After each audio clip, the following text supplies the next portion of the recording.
اور یہ لازم اور ملزوم جو ہے عمران خان اور جنرل فیض جو ہے، جو اب جنرل نہیں رہے، ان سے یہ ٹائٹل بھی چھین لیا گیا ہے۔ وہ اس پروجیکٹ کے انچارج ہو گئے۔ عمران خان کا پروجیکٹ تھا جو تھا، اور 2018 کے الیکشن میں جو کچھ ہوا وہ آپ سب کے سامنے ہے۔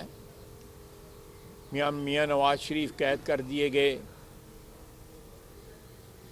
ایک میسو دھاندلی کے ذریعے جنرل فیض کی نگرانی میں عمران خان کو برسر اقتدار لایا گیا، اور جنرل فیض جو ہے وہ اس حکومت کا سب سے زیادہ اہم جز جو ہے وہ بن گئے۔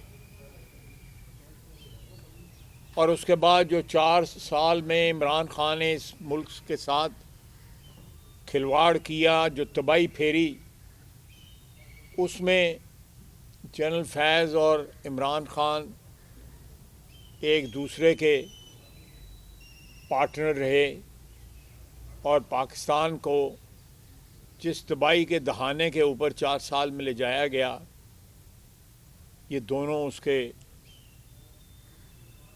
ذمہ دار ہیں۔ ان دونوں نے سازش کر کے ملک کو جو ہے تباہ اور برباد کیا۔